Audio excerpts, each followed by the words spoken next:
That was almost a whole can of tea. So you can understand how I'm feeling right now. Oh, fuck. I'm the SalmonMan and welcome back to Doki Doki Fuck Club.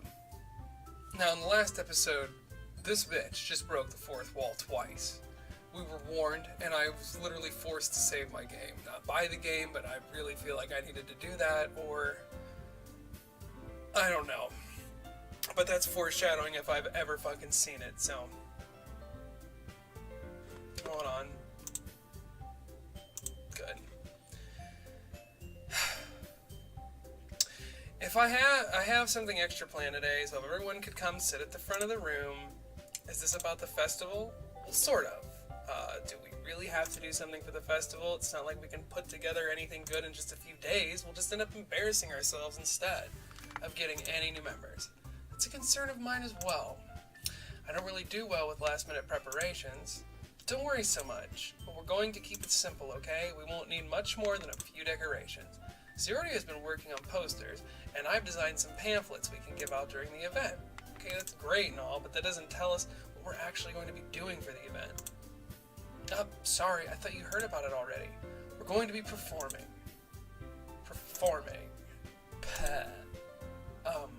Monica. Yeah, we're going to be having a poetry performance. Each of us are going to choose a poem to recite during the event, but the cool part is we're also going to let anyone else come up and recite poems too. Siori's putting it all in the posters in case anyone wants to prepare ahead of time. Hee.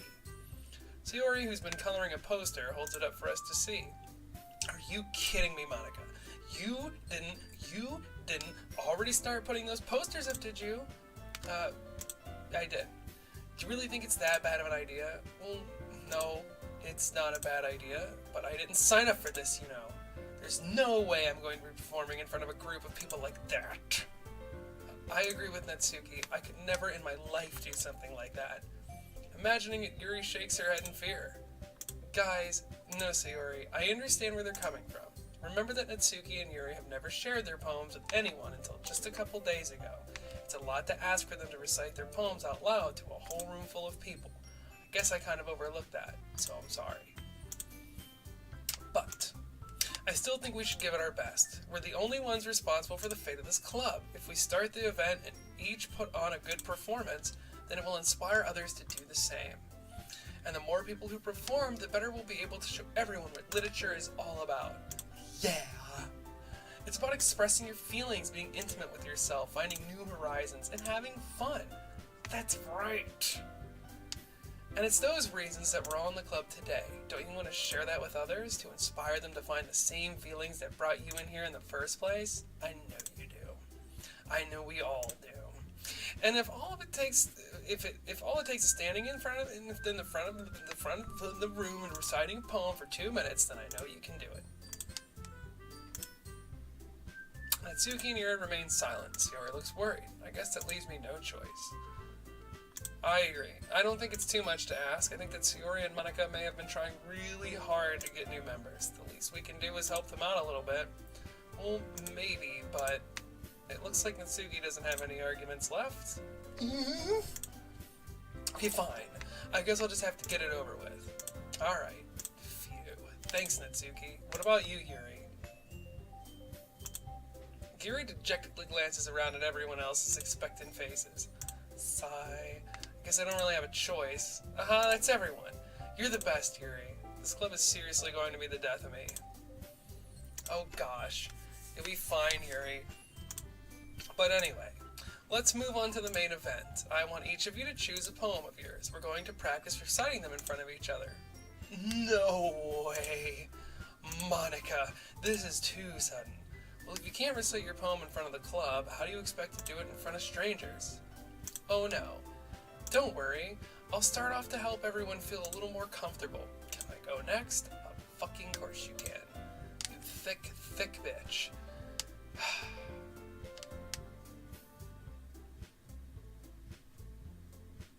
Now let's see. Monica flips through her notebook to a specific poem she has in mind for herself. She then stands behind the podium. The title of this poem is The Way They Fly. Please don't make me read more of these fucking poems I just did. Ahem. Monica begins reciting her poem. Her clear, confident voice fills the room. More than that, her inflection is pristine. She knows exactly how to apply emotion behind each line she recites, bringing the words to life. Is this something she's done before? Or is she simply a natural? I glance around me. Everyone has their eyes on Monica. Sayori looks amazed, and Yuri has an intense expression on her face that I really don't fucking understand. Finally, Monica finishes the recitation. The four of us applaud. Monica takes a breath and smiles. That was so good, Monica. Ah, thank you very much. I was just hoping to set a good example. Are you ready to go next, Sayori? Oh, I'll go next. Yuri's fired up all of a sudden. Yuri clutches a sheet of paper between her hands and stands up. Keeping her head down, she walks quickly over to the podium. This poem is called... Yuri anxiously glances at each of us. You can do it, Yuri. It's called Afterimage of a Crimson Eye. Ooh. Yuri's voice shakes as she starts reading the poem. Just a moment ago, she practically refused to do this. Why is she suddenly putting in so much effort? As Yuri gets past the first couple of lines, her voice changes. It's almost like what happened when Yuri gets absorbed into her books. Her quivering words transform into the sharp syllables of a fierce and confident woman. Bitch, I'm an independent woman. The poem is full of twists and turns in its structure that she enunciates with perfect timing. This must be a rare glimpse into the whirling fire Yuri keeps concealed inside her head. Suddenly she's finished. Everyone is stunned. Yuri snaps back into reality and glances around her, as if she bewildered even herself. It's up to me, of course, to save the motherfucking day. The first person to start applauding, everyone joins me afterwards, and we give Yuri the recognition she deserves. It's not that we didn't want to applaud for her, but we were caught so off guard that we must have forgotten. It must have been a really good poem. As we applaud, Yuri holds the poem to her chest and rushes back into her seat. Yuri, that was really good. Thank you for sharing. Looks like Yuri is down for the count. Okay, I guess I'm next then. Sayori hops out of her chair and cheerfully walks to the podium. This one's called My Meadow. Sorry I giggled. Sayori, it's a lot harder than I thought. How did you guys do it so easily? Try not to think of it like you're reciting to other people. Imagine you're reciting it to yourself, like in front of a mirror or in your own head. It's your poem, so it'll come out the best that way. See. Okay then. Sayori begins her poem. Somehow it feels like her soft voice was made as a perfect match. The poem isn't aimlessly cheery like Sayori is. It's serene and bittersweet. It's bittersweet. If I were to read this on paper, I probably wouldn't think much of it, but hearing it come from Sayori's voice almost gives it a whole new meaning. Maybe this is what Sayori meant when she said she likes my poems. It's like I get to reach more deeply into someone I thought I knew, through and through. Sayori finishes and we applaud. I did it. Good job, Sayori. Even Kevin liked that. I guess it's a good sign. What does that even mean? It came out nicely, Sayori. The atmosphere of the poem fits you really nicely, but it might be that other poems wouldn't work quite as well with that kind of delivery. I don't really understand. In other words, I've seen poems of yours where that sort of gentle delivery wouldn't work as well. They might need a little more force behind them depending on what you're reading. Oh, I know what you mean. I've been practicing that kind of thing. It's just embarrassing to do in front of everyone.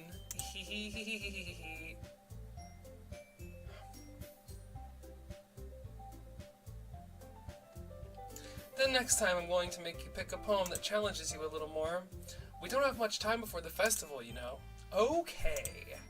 Now who's next? Natsuki? Don't make me go before Kevin. It's not like I can compare to you guys anyway. Might as well let Kevin lower everyone's standards a little before I have to do it. You fucking little bitch. Natsuki, it's fine. I might as well get it over with. But it's not like I have much of a selection of what to read. I'll just have to go with what I wrote for today. I stand up and step in front of the podium. Everyone has their... Jesus Christ.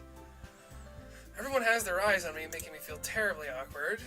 I recite the poem. Since I'm not exactly confident in my own writing, it's hard to put energy into it. Despite that, once I finish, I receive applause anyway. Sorry, I'm not really as good as everyone else. Don't worry about it so much. I think it's less about your abilities and more about your lack of confidence in your writing. That's something that'll improve over time, though. No, it won't. Alright then. That just leaves you, Natsuki.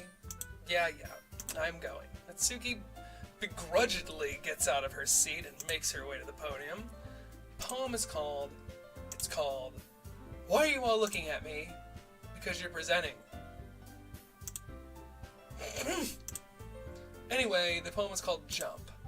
Natsuki takes a breath. When she starts reciting the poem, her sour attitude disappears a little. While she's still a little unenthused, her poem has a rhythm and rhyme to it. It's Natsuki's trademark style, and it works surprisingly well when spoken aloud. The words feel like they bounce up and down, as if giving life to the poem. Natsuki finishes, and everyone applauds. She huffs back to her seat. That wasn't so bad, was it? Easy for you to say. You'd better not make me do that again. Oh, well, do you at least feel prepared enough to recite a poem in front of other people? I mean, doing it in front of other people will be way easier. I can put on whatever face I want for other people. But when it's just my friends, it's just embarrassing. It's a surprise, Natsuki. I think it would be the other way around for me. Well, that's just how it is, so I guess in that case, you won't have much to worry about for the festival. That said, I want to thank everyone for coming through. It might be hard, but I hope that you all have an idea of what it's like now. Make sure you pick a poem and get enough practice before the festival, okay? I'll be making pamphlets, so let me know ahead of time what you'll be reciting. Jesus Christ. I should probably find some other poem to recite instead. That's fine too. It doesn't have to be your own. I'm already pleasantly surprised that you're putting in all this effort for the club. Bitch, eat my hair. That's right. Shove your hair in the little preschooler's mouth. It makes me really happy. Yeah, no problem. Okay, everyone, I think that's about it for today. Finally, this has been the longest day of my life. Let's try to write poems for tomorrow as well. It's been working out really nicely so far, so I'd like to continue that. As for the festival, we'll finish planning tomorrow, and then we'll have the weekend to prepare. Monday's the big day. I can't wait. I can do this. I can do this. Alright. I stand up. There's no way I'll be able to find the same enthusiasm as Sayori or Monica, but I'll do my best. If it's for the sake of the club and impressing Monica, then I'll have to do my best. Ready to go, Sayori? Yep. Look at you two always going home together like that. It's kind of adorable, isn't it? You're trying to feed people all your hair. Hee. Geez, guys, don't make such a big deal out of it. It must be a little nice, though. Well, how am I supposed to respond to that? We're friends? It's okay, Kevin, you don't have to say it. Whatever, let's go already. I woke home with Sayori once more. Even though it's only been a few days, a lot of things have already changed. But today, Sayori's being a little quieter than usual on the way home. Hey, Sayori. Sorry I was spacing out. No wonder. I was thinking about something from earlier. I like how we get to... Sayori fumbles with her words. So let's just say that one day Yuri asked to walk home with you. Uh-oh. Huh? What would you do? What kind of question is that? You're kind of putting me on the spot here. Alright. As a guy, okay, even though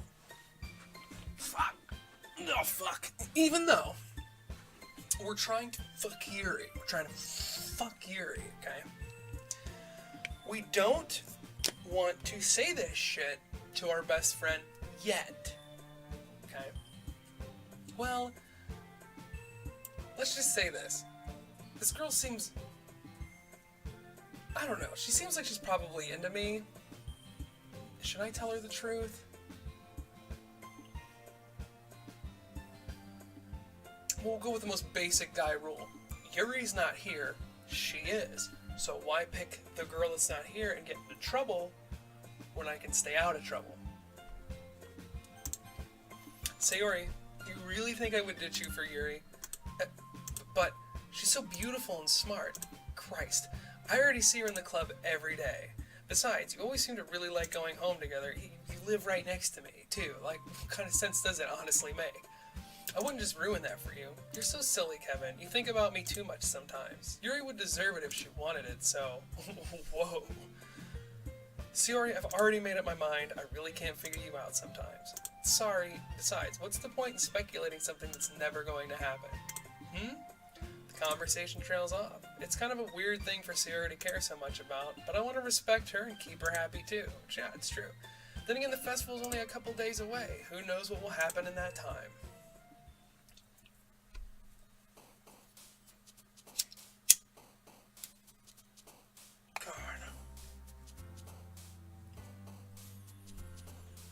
Graveyard.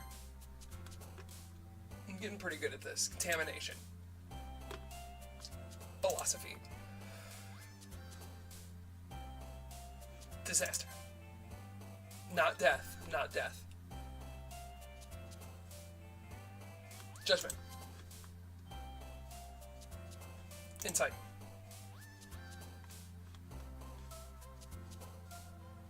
Question. We got this. Unrestrained.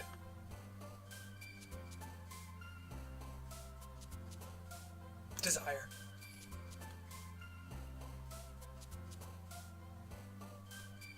Memories. Inferno. Determination.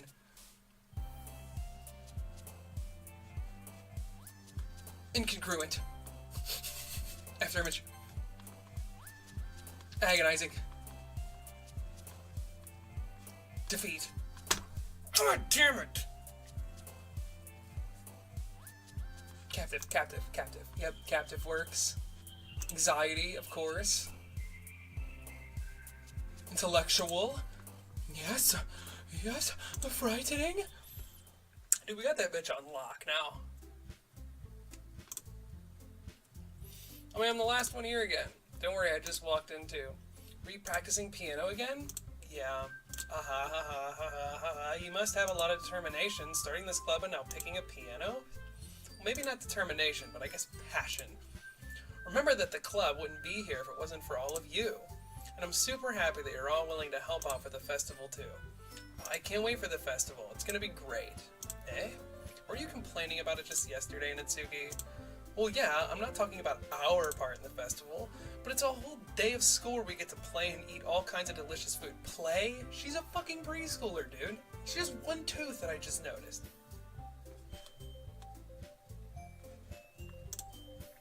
You sound like Sayori all of a sudden. Monica, do they usually have fried squid? Yeah, squid? That's a pretty specific thing to look forward to. Oh, come on. Are you saying you don't like squid? You of all people? What the fuck does that mean? Yeah, what the fuck does that... What do you mean by you of all people? Because it's right in your name. Monica. Oh, it must be Japanese for squid. Okay, I get it. Alright. Hey, that's not how you say my name at all. Also, that joke makes no sense in translation. Never mind. Let's just focus on our own event for now, okay? Fine, fine. Your reactions aren't as fun as Yuri's or Sayori's anyway. Excuse me, where is Sayori anyway? Oh, there you are. Sayori is sitting in a desk in the corner of the room, looking down at nothing. I walk over to her. Hey, Sayori. I wave my hand in front of her face. Eh? You're spacing out again. Sorry. Don't mind me. You can go talk to everyone else. What? Is everything alright? Of course. Why wouldn't it be? It just feels like you're a little off. Sorry for assuming things. Geez, you worry too much about me. I'm fine, see? Sayori shows me a big smile. Don't let me distract you from having fun with everyone. Alright. You say so? I worriedly glance at Sayori before turning back toward everyone else. The conversation is already dispersed, with everyone back at their usual activities. Maybe I should ask Monica if she's noticed anything about Sayori recently. They've been preparing for the festival, they must be spending a lot of time together. I timidly approach Monica, who was shuffling through some papers at her desk. What's up, Kevin? Jesus Christ, hey, this might sound a little strange, but have you noticed anything up with Sayori recently? Anything up with her? In what way do you mean? Maybe I'm reading into it a little too much, but she seems a bit downcast today. Well, you think so? I can't say I've noticed anything about her. Monica peers across the room at Sayori, who is idly dragging a rubber eraser up and down her desk. Something's wrong. Maybe there is something on her mind, but I'm surprised I'm not the one asking you, Kevin. You certainly know her a lot better than I do. Yeah, but she's never really like this. She's always talked to me about things that bothered her, but this time when I asked her, she was just dismissive. Sorry, I know it's not your problem. I just wanted to ask if you knew anything, so I'll drop it. No. It's important to me too. I mean, I'm also friends with her. And I also care about the well-being of my club members, you know? Maybe I'll try talking to her myself. You sure about that? She seemed like she wanted to be left alone. Are you sure? Maybe she just has a hard time bringing it up with a person of interest. Oh, fuck. I know what it's about. Person of interest? What do you mean by that? I'm saying that maybe the thing on her mind is you, Kevin. Me? I shouldn't have used my own name. How on earth would you come to that conclusion?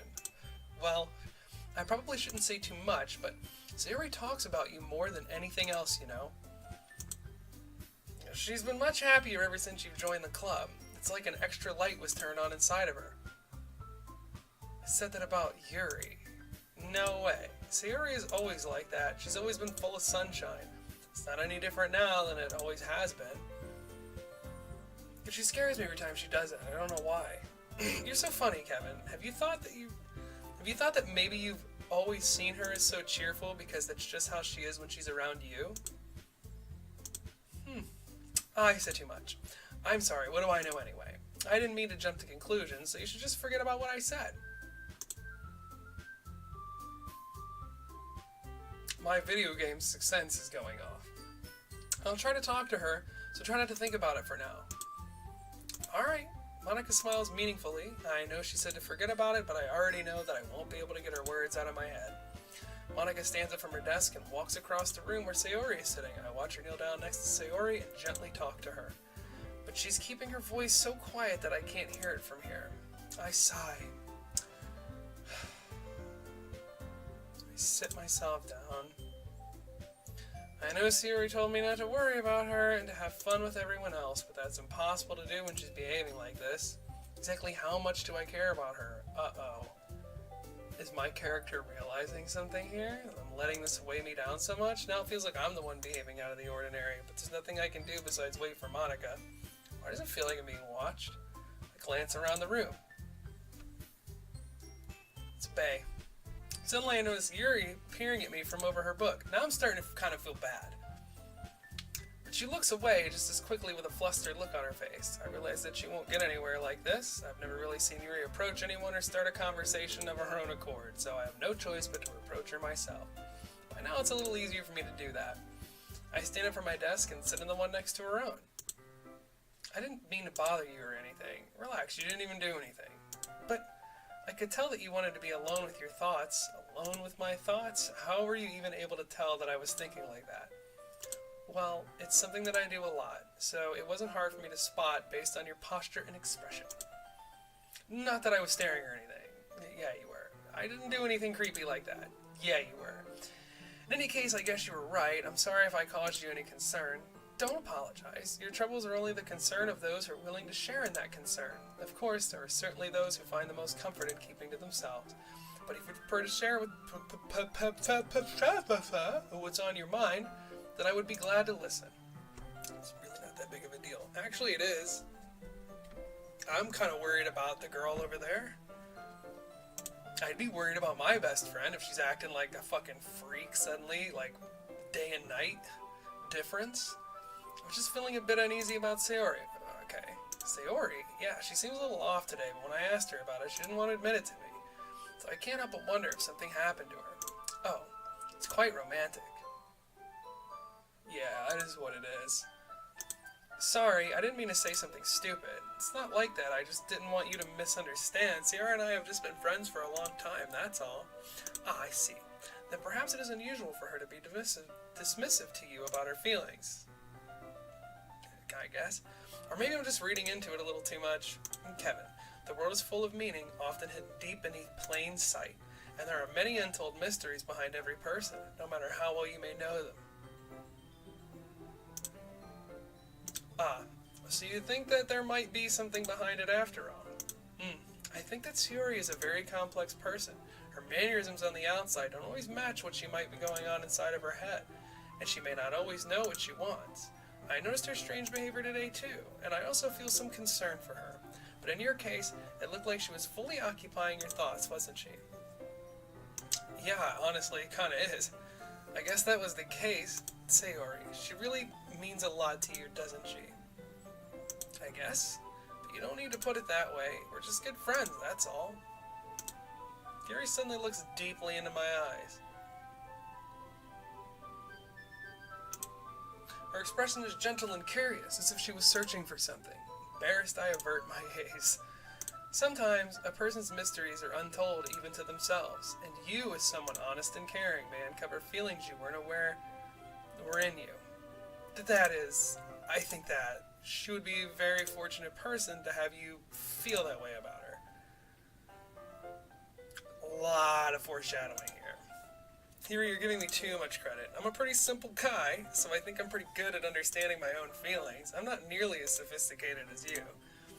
It's not a compliment, is it? It is what it is. Anyway, as long as we're here, why don't we do some reading? Well, as long as you're okay with it. Yeah, I should be taking my mind off this whole thing anyway. Okay, everyone. After some time passes, Monica calls out to the club room. Why don't we share our poems now? Before I know it, everything is back to normal. Everyone goes to retrieve their poems, and I do the same. I make eye contact with Monica, and she smiles at me. I wonder what she was talking about with Sayori. Alright, I'm going to end it here. Thanks for watching again, guys. It seems like something is building here. It really does seem like something's about to happen. At least I'm fucking praying that something fucking happens. God damn it. Alright, guys. I'm the SalmonMan. Thanks for watching this kawaii episode of the Doki Doki Literature Club, and I'll see you next time. Leave a like and subscribe if you want to. I should just stop asking you guys that. Bye.